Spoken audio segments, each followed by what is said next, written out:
Merci beaucoup. Cela a été très clairement affirmé plusieurs fois cet après-midi.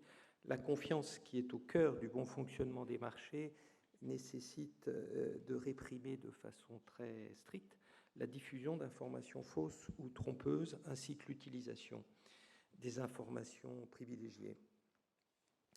Or, cette mission que nous avons donc à l'AMF de détecter et poursuivre, on dit détecter, poursuivre, sanctionner. Pour poursuivre et sanctionner, il faut avoir détecté.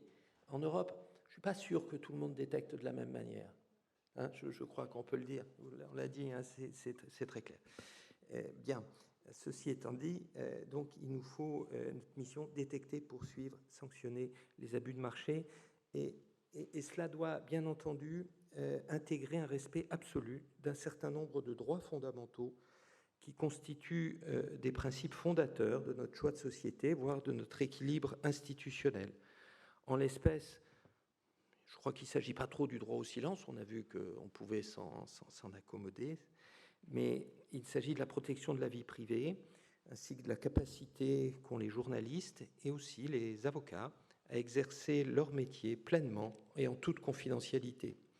Concilier les deux pose parfois des problèmes compliqués à résoudre, en particulier lorsqu'on est aux bornes, à la limite de ces droits fondamentaux. La mise en œuvre de la réglementation sur les abus de marché peut ainsi entrer en conflit avec la protection des données personnelles. On a vu le débat autour de la conservation des données de connexion et à l'accès à ces données. Elle peut entrer en conflit avec le bon exercice du métier de journaliste. On a vu le débat abondamment évoqué aujourd'hui autour de la reprise par des organismes de presse de faux communiqués, ainsi que le débat autour des échanges que peut avoir un journaliste avant la parution d'un article susceptible d'avoir un impact sur le marché. Elle peut également entrer en conflit avec la confidentialité des relations d'un avocat avec ses clients. On a vu le débat autour des visites domiciliaires et de la saisie des boîtes mail. Ces questions ne sont pas totalement nouvelles et avaient été anticipées lors de l'élaboration du règlement MAR. Le considérant 66, en l'occurrence, du règlement est ainsi très éclairant, je le cite. Si le présent règlement précise un ensemble minimal de pouvoirs qui devraient être conférés aux autorités compétentes, ces pouvoirs doivent être exercés dans le cadre d'un système de droit national complet qui garantit le respect des droits fondamentaux, y compris le droit à la vie privée. Aux fins de l'exercice de ces pouvoirs qui peuvent entrer en grave conflit avec le droit au respect de la vie privée et familiale, du domicile et des communications, les États membres devraient prévoir des garanties appropriées et efficaces contre tout abus. Les États membres ne devraient prévoir la possibilité pour les autorités compétentes d'exercer de tels pouvoirs intrusifs que dans la mesure où ils sont nécessaires à la conduite correcte d'une enquête sur des cas graves pour lesquels ils ne disposent pas de moyens équivalents leur permettant de parvenir efficacement au même résultat. Je crois que c'est vraiment notre boussole dans la manière dont nous exerçons nos métiers, mais comment trouver le bon équilibre? Je dois reconnaître que jusqu'à peu, j'étais inquiet. Si on ne peut plus mettre en évidence à travers l'analyse des données de connexion ou la saisie des messageries la preuve ou le faisceau d'indices qui permet d'identifier et poursuivre les manipulations de marché, si la légitime protection de certaines professions leur laissait la possibilité d'être partie prenante d'une manière ou d'une autre, mais en toute impunité à ces manipulations de marché, alors il serait probablement souhaitable de redéployer les moyens que nous mettons à l'AMF dans notre action répressive vers d'autres de nos missions. Je veux partager ce soir avec vous mon optimisme retrouvé dans ce domaine. Progressivement, il me semble que se dégage en effet un équilibre qui peut nous permettre d'assurer notre mission tout en respectant totalement les principes fondamentaux que j'ai mentionnés. La question des journalistes est très naturellement particulièrement sensible. La liberté de la presse, le secret des sources ne saurait s'arrêter aux portes du domaine financier. Au contraire, les journalistes ont un rôle clé et incontournable pour assurer la bonne information des participants de marché et par leurs analyses, ils concourent à la bonne formation des prix sur ces marchés. J'aurais même tendance à penser que leur rôle est renforcé lorsque les réseaux sociaux ont une certaine tendance à diffuser des informations souvent peu fiables. L'AMF se doit donc d'être en soutien résolu de la presse en général et de la presse financière en particulier. Mais dans certains cas, le journaliste peut jouer un rôle décisif dans un abus de marché. Il est donc tout à fait nécessaire de bien fixer ce qu'on pourrait appeler les règles du jeu, c'est-à-dire, c'est d'ailleurs ce à quoi s'attache, je crois, la jurisprudence que nous avons évoquée cet après-midi, et avec les deux cas qui permettent, je crois, d'y voir plus clair. On a vu le cas du faux communiqué Vinci, diffusé sans vérification par des organes de presse spécialisés, et le cas du journaliste qui partage l'information sur lequel un article de presse qui aura un impact sur le marché est sur le point d'être publié, permettant ainsi à son interlocuteur de faire ce qu'on a coutume d'appeler une opération opportune.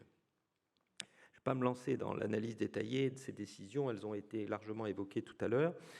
La Cour d'appel de Paris dans le premier cas, et conclusion de l'avocat général près de la Cour de justice de l'Union européenne sur le second cas, qui donc n'est d'ailleurs pas encore tranché. Néanmoins, il me semble qu'on peut d'ores et déjà en tirer un certain nombre d'enseignements.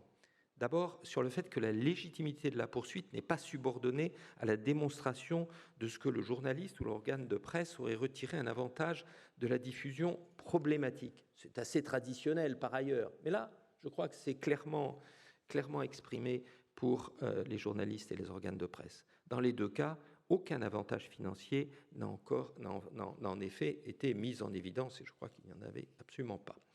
Cela fait donc peser une responsabilité très particulière sur les organes de presse. Cette responsabilité est en fait doublement proportionnelle. Elle est proportionnelle d'abord à la notoriété et au renom du journaliste, ainsi qu'à la réputation de l'organe de presse qui diffuse l'article, mais elle est également proportionnelle à l'importance de la nouvelle qui est l'objet de l'article.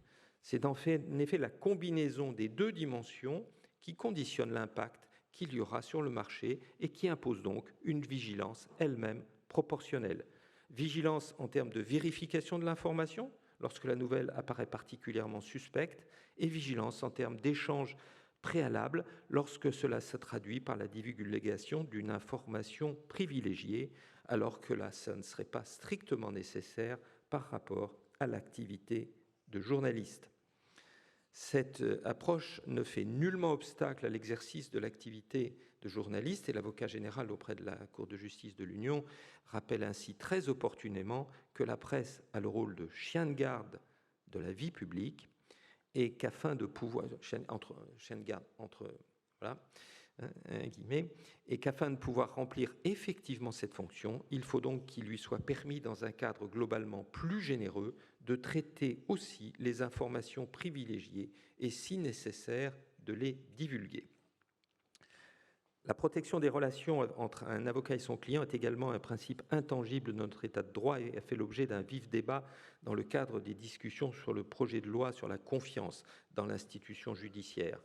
Or, vous le savez, les visites domiciliaires et la saisie des boîtes mail constituent des moyens puissants dans la conduite de nos enquêtes. C'est d'ailleurs explicitement prévu, là aussi, par le règlement MAR, qui prévoit qu'aux fins de détection des cas d'opérations d'initiés, de manipulation de marché, il est nécessaire que les autorités compétentes puissent avoir accès, conformément au droit national, aux locaux des personnes physiques et morales afin de saisir des documents.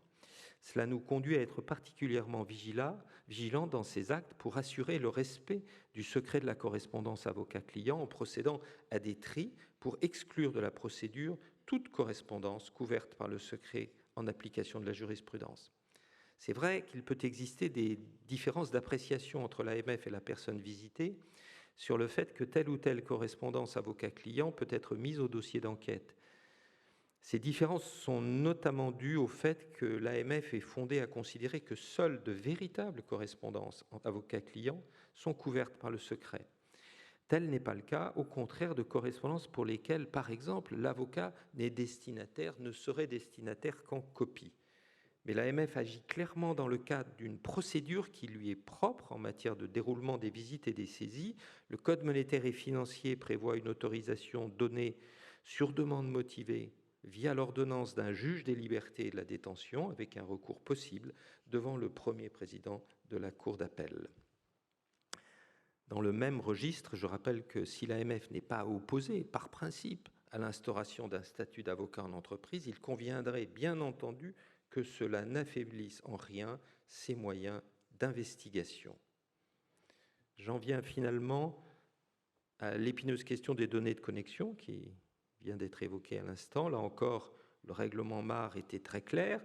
Les autorités compétentes devraient, conformément au droit national, être en mesure d'exiger des enregistrements téléphoniques et des données relatives au trafic existant détenues par un opérateur de télécommunications dans la mesure où le droit national l'autorise, ainsi que les enregistrements existants des conversations téléphoniques et des données relatives au trafic détenues par une entreprise d'investissement dans les cas où il existe des raisons de suspecter que ces enregistrements liés à l'objet de l'inspection ou de l'enquête peuvent se révéler pertinents pour apporter la preuve d'un cas d'opération d'initié ou de manipulation de marché en violation donc du règlement MAR. L'accès aux enregistrements téléphoniques et aux enregistrements de données relatives au trafic détenu par un opérateur de télécommunications n'inclut pas l'accès au contenu vocal des communications téléphoniques. Ce ne sont pas des écoutes. Afin d'assurer au mieux la protection de la vie privée, le recours par l'AMF aux données de connexion détenues par les opérateurs téléphoniques doit être validé désormais, depuis l'arrêt que vous avez commenté, par un contrôleur des demandes de données de connexion ou son suppléant magistrat indépendant issu du Conseil d'État et de la Cour de cassation et qui sont nommés pour 4 ans gage d'indépendance. Ce modèle, qui a été inauguré par l'AMF en 2018, a été repris depuis par l'autorité de la concurrence et par l'administration fiscale. Évidemment, la demande ne peut être satisfaite que si ces données ont été conservées. Et donc, dans la décision désormais célèbre d'octobre 2020, la Cour de justice de l'Union, saisie donc d'une question préjudicielle, cette fois-ci par le Conseil d'État, avait considéré que la conservation généralisée et indifférenciée des données ne pouvait être admise qu'en cas de menace grave pour la sécurité nationale, menace qui s'avérerait réelle, actuelle ou prévisible. Or, les manquements d'abus de marché ne relèvent pas de la catégorie de ces atteintes à la sécurité nationale. Dès lors, une conservation générale et indifférenciée des données à ce titre, pour répondre aux seuls besoins répressifs de l'AMF, est donc désormais clairement exclue. Compte tenu de cette réponse de la Cour de justice, le Conseil d'État a néanmoins considéré, dans son arrêt également mentionné d'avril 21, cette année, que lorsqu'est en cause une infraction suffisamment grave pour justifier l'ingérence dans la vie privée induite par la conservation des données de connexion, dans le respect du principe de proportionnalité, l'autorité judiciaire peut, sans méconnaître ni la directive de juillet 2002 ni le RGPD, enjoindre aux opérateurs de communication électronique, aux fournisseurs d'accès à Internet et aux hébergeurs de sites Internet de procéder à la conservation rapide des données de trafic et de localisation qu'ils détiennent, soit pour leurs besoins propres, soit précisément au titre d'une obligation de conservation imposée aux fins de sauvegarde de la sécurité nationale. Et plus précisément, d'ailleurs, s'agissant de l'AMF, le Conseil d'État a précisé que le même principe s'applique nécessairement aux autorités administratives indépendantes disposant d'un droit d'accès aux données de connexion en vertu de la loi, en vue de lutter contre les manquements graves aux règles dont elles ont la charge d'assurer le respect. Les conséquences de cet arrêt ont été tirées donc dans la loi du 30 juillet 2021 relative à la prévention des actes de terrorisme et au renseignement. Les décrets qui étaient en consultation publique jusqu'au 1er octobre sont donc en voie d'être publiés. Ils préciseront le dispositif de conservation. Compte tenu des menaces actuelles sur la sécurité publique, cette jurisprudence permet donc à l'AMF et aux autres autorités concernées de continuer à travailler efficacement. Mais cela ne vaut qu'en raison de ces menaces. Au-delà même d'une possible évolution jurisprudentielle, qui serait par exemple liée à la réponse qu'apportera probablement en fin d'année ou l'année prochaine la Cour de justice aux questions préjudicielles non très nombreuses qui sont encore pendantes, dont certaines portent explicitement sur le recours au FADET dans le recours donc de l'affaire d'abus de marché qui a été évoqué par la Cour de cassation, il me semble qu'en fait, compte tenu de tout cela, une remise à plat du dispositif, qui serait d'ailleurs à valider au niveau européen, s'avère nécessaire. Dans mon esprit, il serait plus fructueux de prendre le sujet sous un autre angle, dès lors que l'accès aux données de connexion est étroitement encadré, ce qui est donc le cas en France. C'est la sécurité des données personnelles liées à ces connexions est conservée par des opérateurs, en général d'ailleurs des opérateurs privés, qui posent un problème de connexion, de protection de la vie privée. La solution me semble pouvoir résider dans le stockage de ces données de façon généralisée et indifférenciée, non pas chez l'opérateur, en l'occurrence souvent un opérateur privé, mais dans une base qui serait gérée par un opérateur public dédié et très strictement encadré. Dès lors, on aurait une protection des données personnelles de bout en bout. En tout état de cause, il me semble que l'année qui s'est écoulée depuis notre dernier colloque de la Commission des sanctions a conforté les moyens d'action de l'AMF tout en renforçant la protection de ces droits fondamentaux auxquels nous sommes tous très attachés.